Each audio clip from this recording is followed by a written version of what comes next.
Let me first talk about what we do with television news. In UCLA NewsScape project, we record about 100 news programs per day. And they include local programs, like many daily news reports, or national news such as CNN and Fox News, and so on, as well as international programs from Spain and Denmark and Norway, and so on. We store them as an effort of archiving the news. We index them to make them searchable, and this is the content of this presentation. We also make them available to UCLA and beyond. In the future, maybe. Hopefully, it's being planned. In any case, we make the content, which is transcript and the video and the images, available over the web, so that they can be used for teaching, research, self-learning, and so on. The project allows visualization of the data. It also allows students and researchers to annotate the news. And the annotation itself will become searchable too.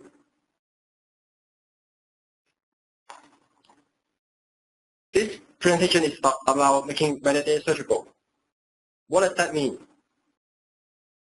Television news can be thought of as a stream of words that the news anchor and others speak, and the audience listens to. There's also an approximately word-for-word version, such as the closed captioning in the United States for the hearing impaired.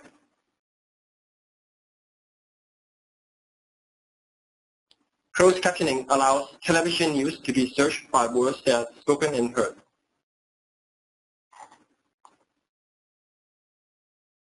But television news is actually more complex. There are other elements on the screen, in the structure of the news programs, and so on. Let's call them metadata. Unfortunately, metadata was not searchable in a meaningful way until recently, and this hinders the effort of studying the news. Let's look at examples of metadata.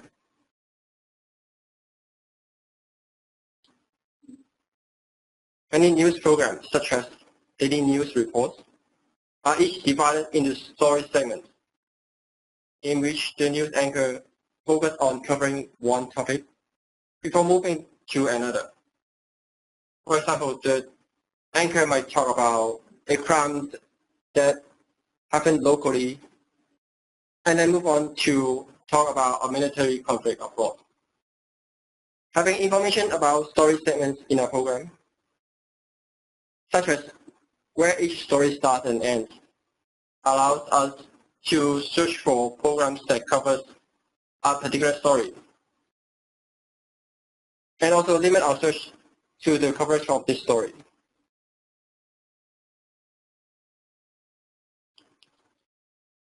An example is the coverage of the Ebola epidemic. For many days, a lot of news programs spend a few minutes each covering the newest development of the story. Now, if you want to study media coverage of this story, we do not want to sort through the dozens of hours of program for each day with media coverage. You only want to look at the programs that cover this story. And within them, perhaps only the few minutes per program that is about the story in each program. And perhaps you only want to look at a particular segment if it talks about this story. These are what you can do with story segment data.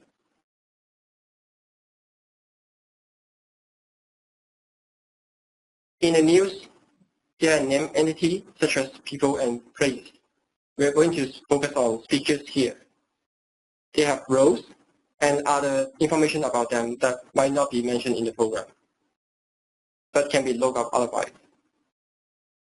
Having information about who is talking and when they start and stop talking, allows us to look at particular things that a news anchor has said, or choices of words and phrases by people of a certain group, such as a political party. What people say often become more interesting because of who they are. For example, in October 2012, after Hurricane Sandy hit the United States, the governor of New Jersey said that in a relief effort, the cooperation from the President of the United States was outstanding and he deserved great credit. This speech was unusual because in the United States, you don't often hear a politician praising a politician of another party, especially if the one being praised is the president. And this happened days before a presidential election. These factors make the speech interesting. People communicate not just by the words that they speak and hear, but also by nonverbal means such as facial expressions, hand gestures, and body movement. For example, here, it shows that Governor Romney was making his point with hand gestures.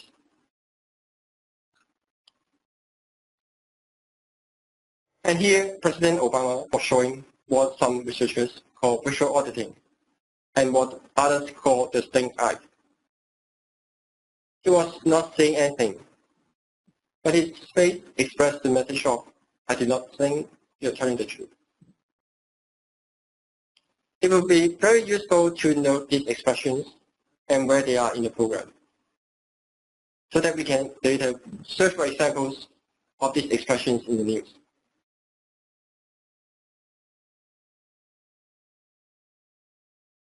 There are three types of information that a network presents. There's the speech, there's on-screen images, and there's on-screen text, such as headlines, news tickers, city and country names, and so on. They might or might not be consistent with what actually happened and with each other. Most of the on-screen text is put there by the network, and therefore shows how the network interprets the story being covered. The most prominent text is the headline.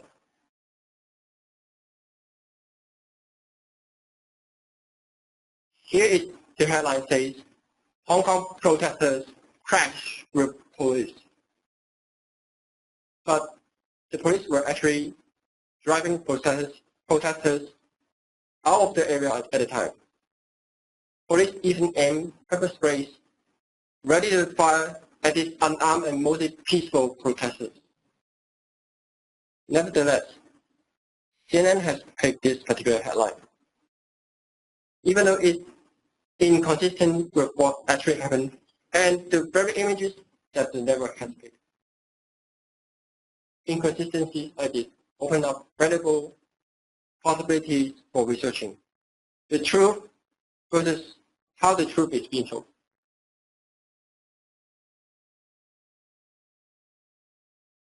Now you have an idea about what metadata search is and why it's important. Let's consider how to make the search possible. First, let's help the user search. Give metadata a structure and set up a user interface for searching this structure.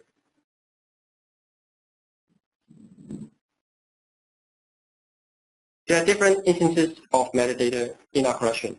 An instance can be a segment in which a story is covered, an interval when one person speaks, and so on. As you can see, a metadata instance has a start time and an end time, such as when a story starts and ends being covered in a program, or when a speaker starts and stops talking, and so on.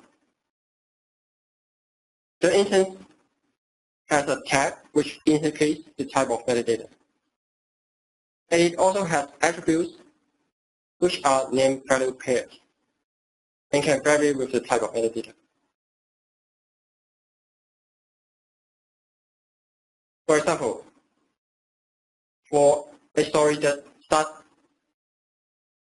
at 1 o'clock and ends at 1:03, it is about a story about Ebola scare in the United States. Its metadata instance would look like this.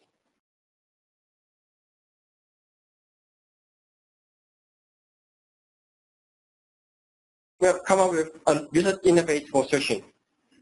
It accepts which attributes to search in, what words, phrases, or patterns to search for. Rules such as match all words, match any words, and so on. We have also made it possible to search without specifying the attribute. This is helpful when they do not know much about the difference between attributes and which one they should take. Effectively, this means searching for the same words or phrases across multiple attributes in one search.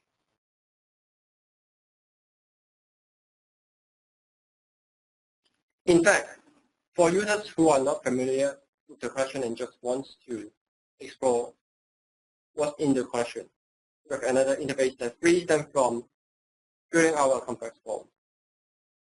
Instead, in this auto-suggest box, all they need to do is type some words or phrases. And then the drop-down menu suggests what the users might be trying to look for.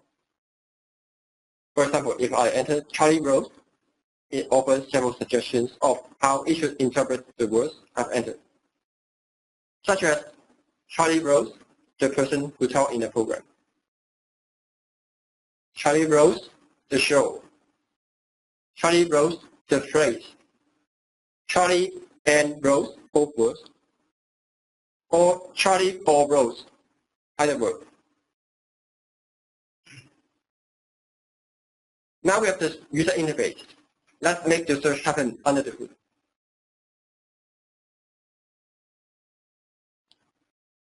Solr provides a data model, a document that can have a number of fields, and each field can be searchable as a name and can have one or more values.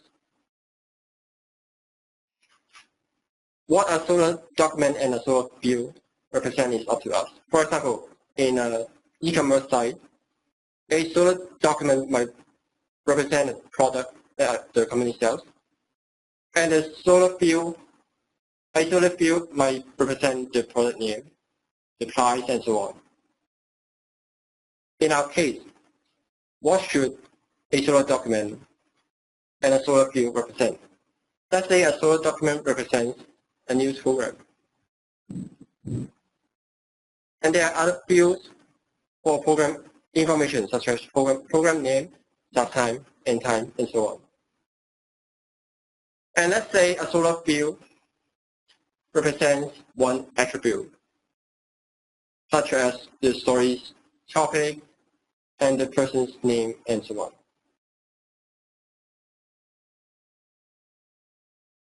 Solr also supports multi-value fields. For example, the field for the person's name can have names of different people who spoke in the program. Or the role field can have their roles, and so on. Does this model work? In order to answer this question, let's consider what does it mean by searching metadata, and what interpretation would give meaningful results for our collection of television news. For example, there's a serious drought in California. How are the state politicians reacting?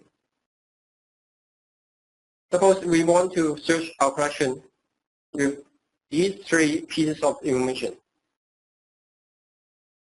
Caption text contains the word drought. Name entities row contains senator. and the name entity state contains California. There are several possible ways to interpret this query.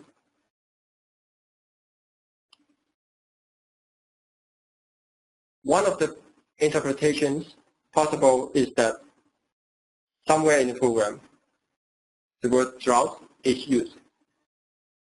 A person who is a senator spoke, and a person who is from California spoke.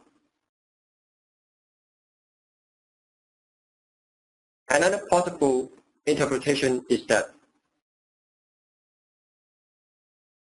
the word drought is used by the speakers, not just appearing anywhere in the program.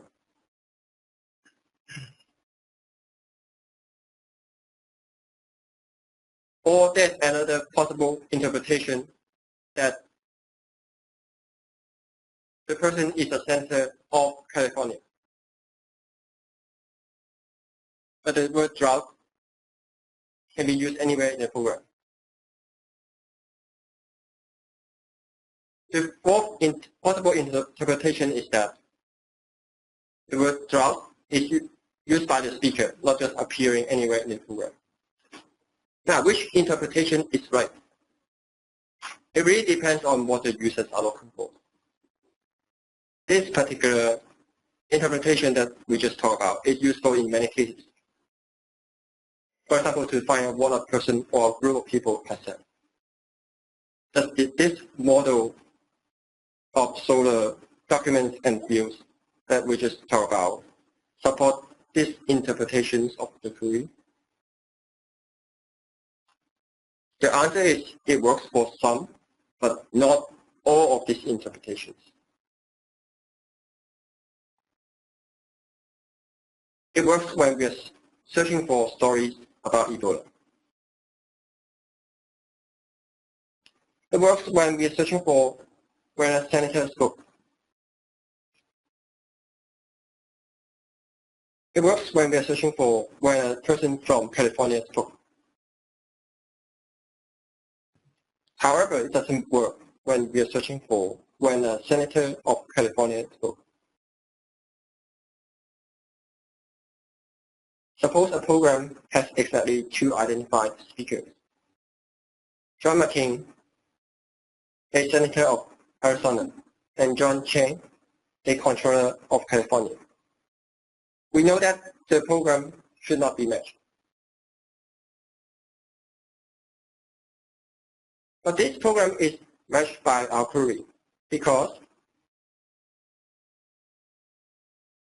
row equals to senator is here, and state equals to California is here. They're in the same document. So the document is matched. We know we have a problem.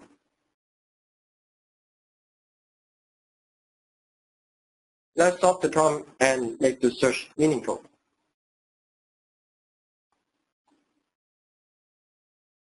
To address this problem, let's modify our model.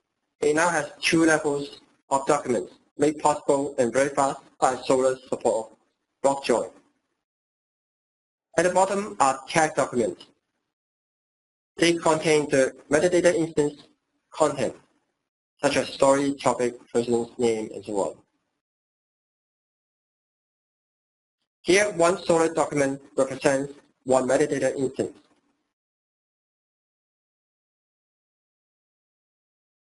About it are documents of another type, which we call program documents. They contain program-level information such as the start and end date, the network, and the show. Here, one Solr document represents one program. Searching can be done in these steps. First, search for words and phrases that the user has entered in the fields of tag documents.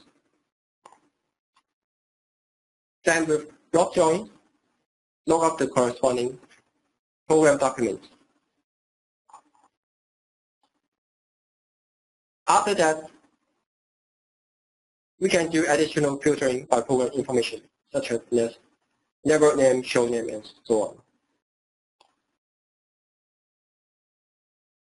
For example, if we want to find when and where a senator of California spoke, first we can find the text documents for metadata instance that have both the role senator and the state California.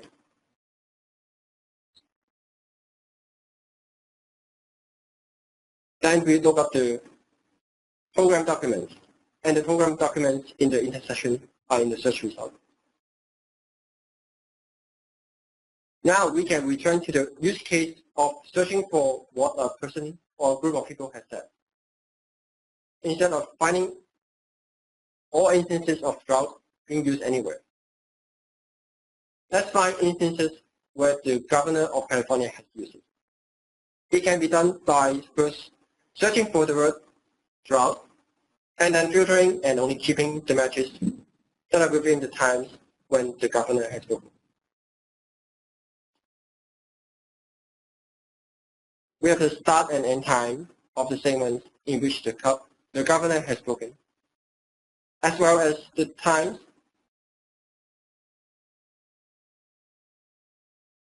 at which the word is used. Then the filtering is just a matter of comparing the word's timestamps against the start and end times of the name of the metadata's instance to see if the word is within the statement. For example, the word drought was used here in the program, which is within the time range when Governor Brown spoke. Therefore, we know that this instance of the word drought was used by the governor.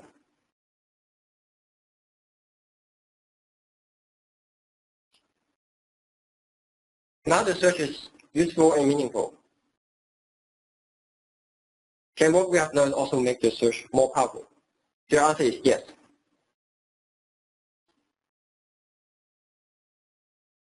The scene and solar supports proximity search, which is search for words within this number of words of each other. For example, here the words drought and long are 20 words apart. If a query asks for proximity of no more than 30 words, then this match is kept and shows up in the search result. However, if the query asks for proximity of no more than 5 words, then this match is filtered out and does not show up in the search result. With time information, a related type of information of search that we can support is proximity search by time, such as searching for words within this number of seconds of each other. For example, here the words drought and long are 6 seconds apart. If the query asks for proximity of no more than 30 seconds, then this match is kept and shows up in the search result.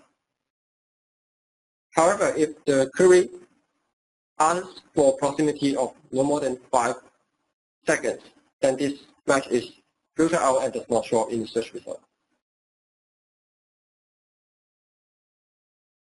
To summarize, what are these designs and techniques for? Remember the mission from the beginning of this talk?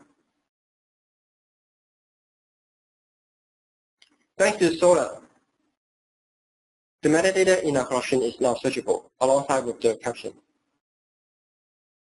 Now I encourage you to think about your data.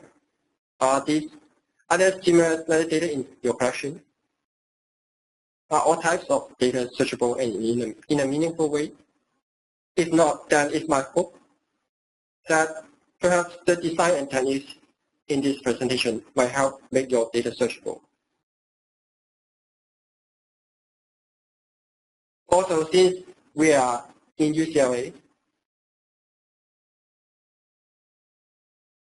we all have access to the NewsScape project search engine.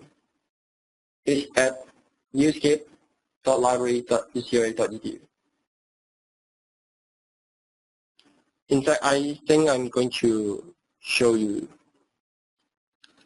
the website.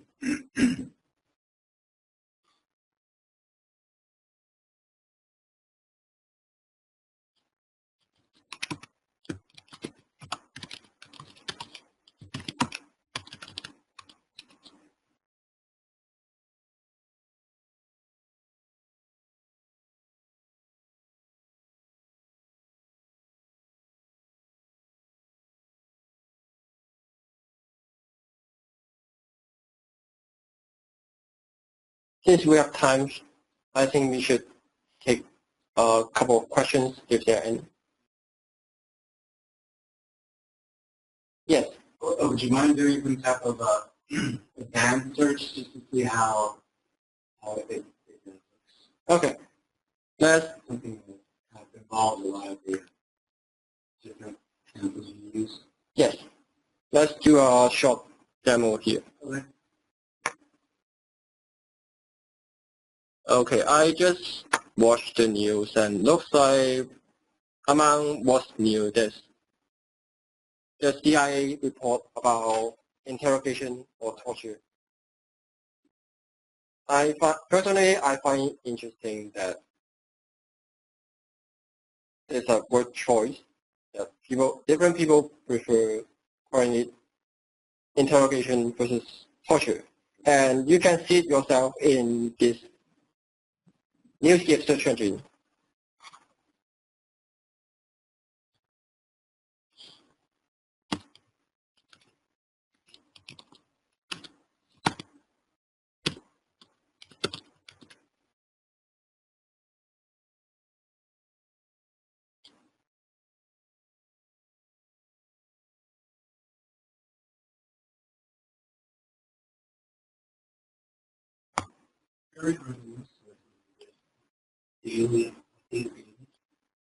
Yes, it's updated daily. So it should have, for example, yes, up to yesterday's news material.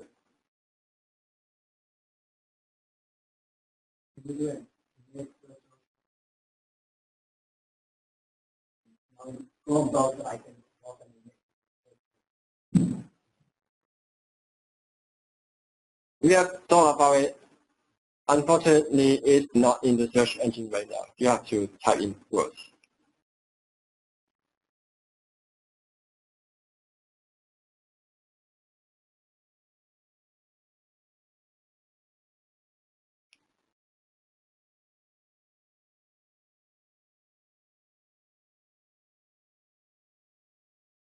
Okay, this looks pretty current to me.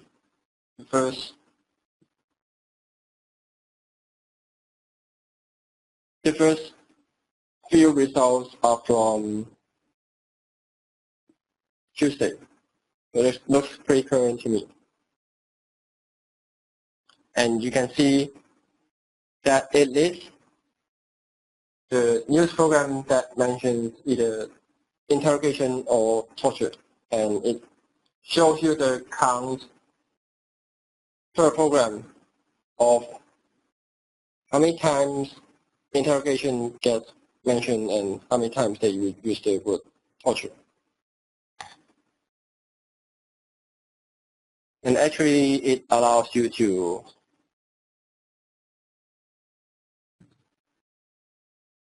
play the video of the program also.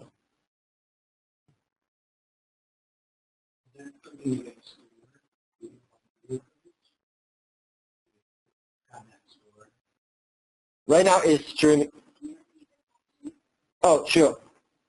So the question is, can you extract and pull out the video from this search engine? Not right now, not really, partly because copyright restrictions, you cannot really download the video, but you can stream it in this search engine. That could be copyright violation. to store the video? It could be we have explored how we could deliver the video, and we have determined that it's safe in terms of fair use to stream the video. And another thing is we have some sort of embargo in place for recent programs. For some programs, if it's within the most recent certain days, we don't let the search engine show the video, but you can still take a look at the text and the images and so on. Yes. There's only for a TV video, right? Currently, or is it would you be able to sort out like, online article or online video or necessarily TV? Is it only specifically for TV video? So the question is this only for TV video? And the answer is mostly yes. This is mostly a collection of television news. We also have, for example, campaign ads, political ads. When, for example, when people run for office, they put they air it on TV and also show it on YouTube. We also have a collection of those videos also. Again, the website is newscape.library.ucla.edu, and it can be accessed on the UCLA campus by all of us in the UCLA community. And you are welcome to go and explore the search engine on your own.